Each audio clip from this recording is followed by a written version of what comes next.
નમસ્કાર દર્શક મિત્રો, હું શિશિકા. આપ જોઈ રહ્યા છો નવલીના ન્યૂઝ. આજના મુખ્ય સમાચાર.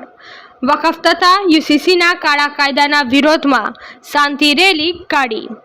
નસવાડી મામલતદારશ્રીને આવેદનપત્ર આપવામાં આવ્યું. વકફ તથા યુસીસીના બિલના વિરોધમાં નસવાડી સમસ્ત મુસ્લિમ સમાજ દ્વારા મામલતદારશ્રી નસવાડીને આવેદનપત્ર આપવામાં આવ્યું.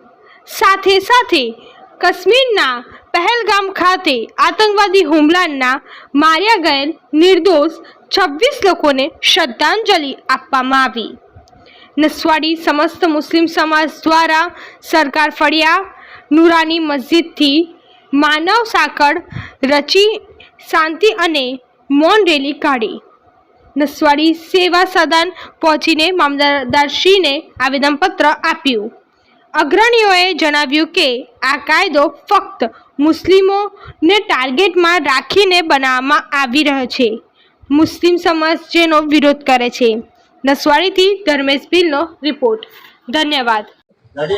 સૌથી પહેલા આજે અમે નસવાડી મુસ્લિમ સમાજ દ્વારા પહેલગામ કાશ્મીરમાં જે હુમલો થયો અને જે નિર્દોષ લોકોના મૃત્યુ થયા એને નસવાડી મુસ્લિમ સમાજ દ્વારા શ્રદ્ધાંજલિ પાઠવીએ છીએ.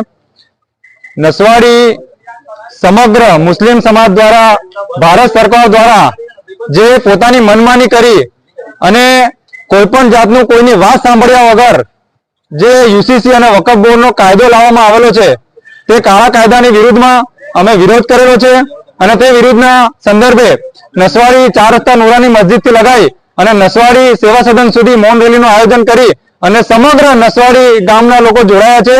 અમારી માંગ છે કે સરકાર દ્વારા જે ભારતના બંધારણની વિરુદ્ધમાં કાયદો બનાવવામાં આવેલો છે તે કાળો કાયદો છે, તેની વિરુદ્ધમાં આજે અમે તે રદ કરવા માટે મૌન રેલીનું આયોજન કરી અને તે રદ થાય તેવી માંગ કરેલી છે. એડવોકેટ મોફિલ મેમણ, નસવાડી.